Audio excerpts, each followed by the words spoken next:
마태복음 6장 25절 그러므로 내가 너희에게 이르노니 목숨을 위하여 무엇을 먹을까 무엇을 마실까 몸을 위하여 무엇을 입을까 염려하지 말라.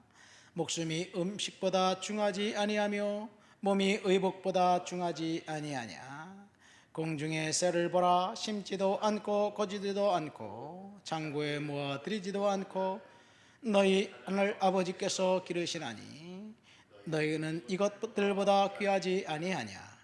너희 중에 누가 염려함으로 그 키를 한 자라도 더할 수 있겠느냐.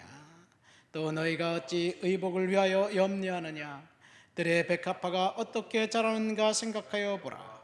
수고도 아니하고 길쌈도 아니하느니라. 그러나 내가 너희에게 말하노니 솔로몬의 모든 영광으로 입은 것이 이 꽃 하나만 갖지 못하였느니라. 오늘 있다가 내일 아궁이에 던져지는 들풀도 하나님이 이렇게 입히시거든 하물며 너희일까 보냐. 믿음이 작은 자들아, 그러므로 염려하여 이르기를 무엇을 먹을까 무엇을 마실까 무엇을 입을까 하지 말라. 이는 다 이방인들이 구하는 것이라. 너희 하늘 아버지께서 이 모든 것이 너희에게 있어야 할 줄 아시느니라. 그런즉 너희는 먼저 그의 나라와 그의 의를 구하라. 그리하면 이 모든 것들을 너희에게 더하시리라. 그러므로 내일 일을 위하여 염려하지 말라. 내일 일은 내일이 염려할 것이요 한날의 괴로움은 그날로 족하니라. 아멘. 오늘 말씀을 통해서 무엇을 기도해야 할까라는 제목으로 오늘 이 말씀은 염려하지 말고 걱정하지 말라는 큰 주제와 무엇을 위해 기도해야 될지 그 기도에 대한 교훈으로 두 가지로 나뉘어 있습니다. 우리가 먹을 것과 입을 것과 쓸 것들, 그런 것들에 대해서 염려합니다. 그러죠. 노후를 위해서 염려하는 것이 뭡니까? 노후 대책이 필요한데 그때 가면 돈이 없으면 굶어 죽지 않을까? 어쨌든 그런 생각이에요. 그런데 하나님은 그런 것들 때문에 염려하지 말라 그러면서 공중의 새와 들의 백합화를 비유로 드셨습니다. 그렇다면 여기서 한 가지 질문이 있습니다. 진짜 하나님이 공급해 주실까? 말씀대로 살면 하나님 진짜 공급해 주실까 궁금하죠. 저도 궁금해지네 갑자기. 궁금합니다. 두 번째, 말씀 그냥 믿고 나는 아무것도 안 하고 하나님이 주신다고 약속했으니까 나는 그럼 하나님 믿습니다. 아무것도 안 하면 그것이 큰 믿음일까? 이런 질문도 됩니다. 그러나 두 번째 질문, 공중의 새와 들의 백합화는 아무것도 하지 않습니다. 그러니까 아무것도 안 하고 하나님 앞에 그냥 주십시오 기도만 하는 것은 성서적이지 않습니다. 오늘 본문은 세 번의 그러므로라는 단어가 있습니다. 먼저 25절, 31절, 34절입니다. 25절의 그러므로는 19절부터 24절까지의 결론이고 31절의 그러므로는 26절부터 30절까지의 결론이고 34절의 그러므로는 33절의 결론입니다. 먼저 25절에 나와 있는 그러므로는 25절 말씀 보세요. 뭐라고 되어 있습니까? 무엇을 마실까, 먹을까, 입을까 염려하지 말아라. 그러면서 목숨이 음식보다 중하지 아니하며 몸이 의복보다 중하지 아니하냐. 염려하지 말라는데 의식주를 위해서 염려하지 말라고 이야기하고 있어요. 근데 19절부터 쭉 보면 보물을 땅에 쌓아두지 말고 하늘에 쌓아두어라 이런 말씀을 하시면서 이 두 주인을 섬길 수 없다 이야기합니다. 두 주인이 누구냐? 하나님과 물질 두 주인을 섬길 수 없다는 이야기입니다. 그러니까 보물을 땅에 쌓아둔 사람, 그 사람은 염려하고 보물을 하늘에 쌓아둔 사람들만 하나님이 책임져 주신다는 이야기예요. 자기 자신을 위해서 살아간 사람들을 책임져 주시는 것이 아니라 하나님과 재물을 겸하여 섬길 수 없는데 하나님을 섬긴 사람들을 하나님이 의식주를 책임져 주신다는 말입니다. 두 번째, 그러므로 31절에 나와 있는 것은 26절부터 30절인데 여기는 구체적으로 공중의 새와 들의 백합화를 이제 먹이시고 입혀 주신다고 약속하시면서 염려하지 말아라, 그런 이야기를 합니다. 그러니까 들의 백합화와 공중의 새는 수고도 않고 길쌈도 않고 창고에 모아 쌓아 놓지도 않는다, 그런 말을 해요. 이 정당한 저축을 이야기하는 것이 아니라 과도한 욕심을 말하고 있습니다. 이것은 심플 라이프를 살라는 얘기예요. 우리는 심플 라이프를 살 수가 없어요. 왜냐하면 비교하고 있기 때문에. 내 자신이 만족할 수 없어요. 왜냐하면 다른 사람을 보기 때문에. 나보다 더 잘 사는 사람, 나보다 더 큰 평수의 아파트에 사는 사람, 나보다 더 좋은 차 타는 사람과 끊임없이 비교하면서 자신을 비참하다고 생각합니다. 그렇게 살면 안 된다는 이야기예요.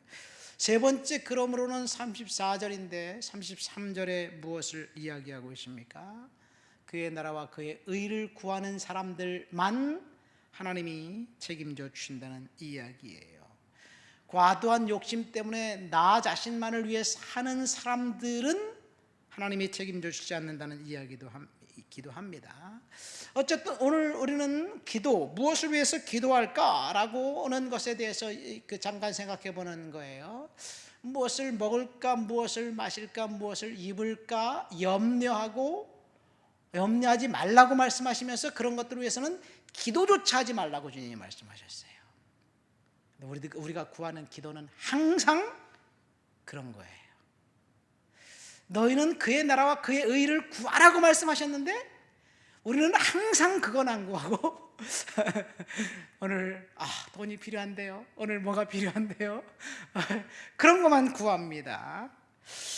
하나님의 그 말씀과는 전혀 다르게 살면서도 참 믿음이 좋은 사람인 것처럼 생각하고 있어요. 근데 무엇을 먹고 마시고 입을까를 구하는 사람은 두 가지를 주님이 말씀하셨어요. 그런 것을 구하는 것은 첫 번째, 믿음이 없는 것이다. 하나님을 믿지 않는 것이다. 하나님이 필요한 것을 정확한 시간에 조달해 주시고 공급해 주실 것인데 왜 구하느냐? 그때 가서 안 올 것 같으니까. 안 올 것 같으니까 구하는 거예요. 미리미리 구해야지. 미리미리 열심히 일해서 돈 벌 생각하는 애 하지 않고 미리미리 그거 달라고 기도하는 거예요. 그게 잘못됐다는 거예요. 믿음이 없다는 얘기예요. 두 번째, 그것을 기도하는 사람은 이방인이다, 그렇게 얘기하고 있어요. 성도가 아니라는 이야기입니다. 이방인이라고 말씀하시는 거예요. 우리는 만약에 우리가 의식주만 위해서 기도하고 그런 것들만 위해서 기도한다면 하나님을 믿는 사람이 아니라는 이야기입니다. 주님이 경고해요. 그러면 무엇을 위해서 기도해야 할까? 33절 말씀 보세요. 그런즉 너희는 먼저 그의 나라와 그의 의를 구하라. 그리하면 이 모든 것을 너에게 더하시리라.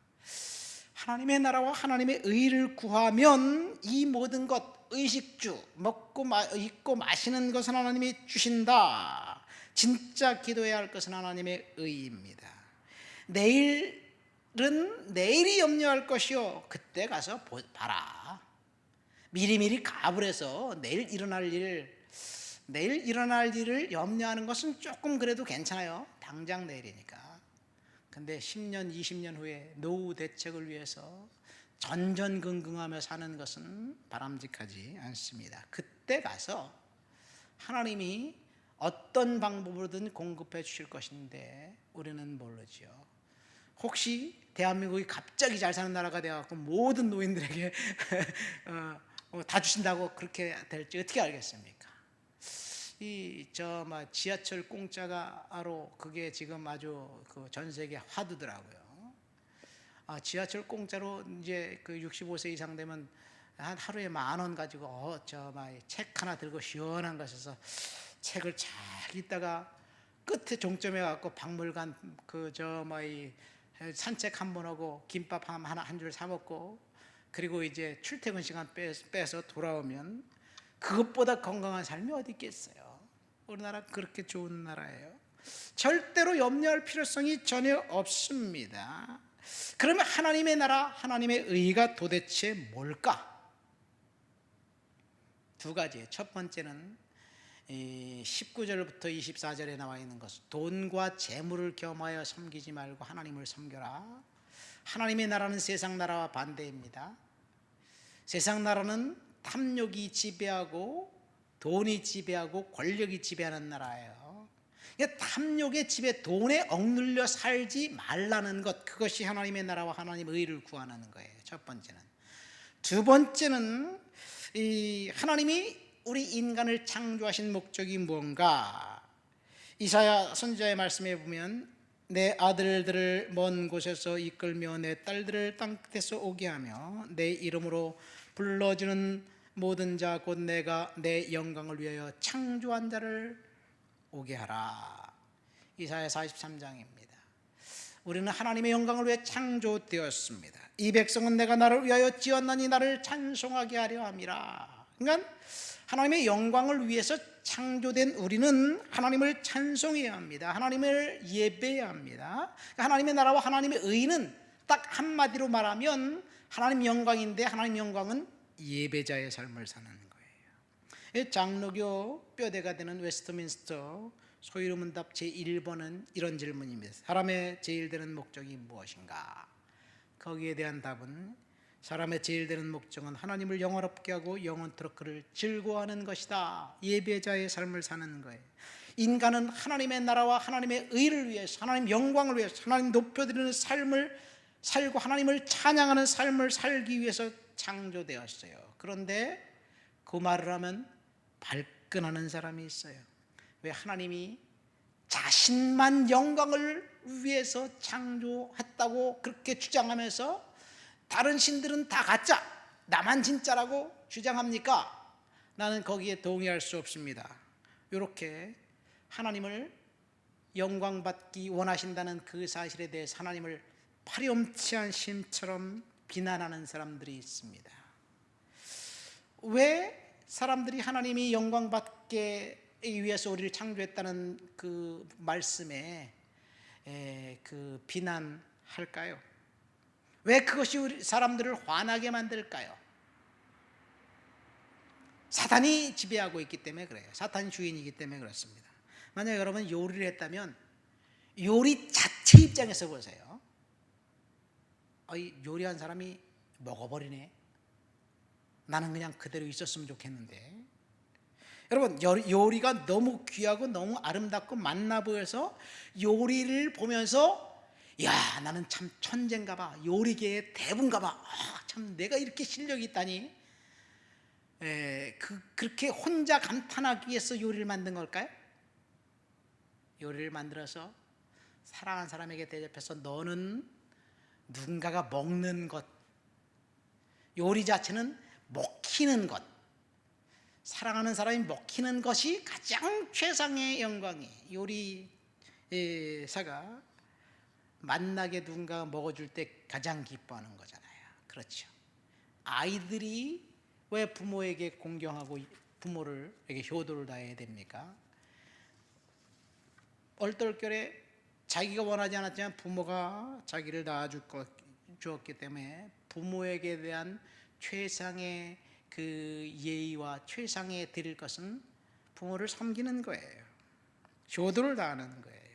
자녀가 부모에게 드릴 최상의 것은 부모의 이름을 욕되게 하지 않는 거예요. 그래서 자녀의 그러니까 해야 할 일은 부모를 공경하는 겁니다. 하나님의 요구는 하나님을 영화롭게 하라고 하는 이유는 사실 하나님의 영광 받기 위해서가 아니라 우리들을 복 주기 위해서 그런 거예요. 하나님을 예배하는 자들에게 복 주기 위해서, 하나님을 예배하고 하나님 영광 드리는 자들에게 무엇을 먹을까 마실까 입을까 공급해 주기 위해서 그러는 거예요. 우리가 기도해야 될 것은 의식주가 아니라 하나님 영광입니다. 그것을 간구합시다. 하나님 아버지 감사합니다. 우리가 구해야 될 것은 하나님 영광인데 하나님을 영화롭게 하는 그런 삶을 살아갈 수 있도록 도와주시옵소서. 예수님 이름으로 기도합니다. 아멘.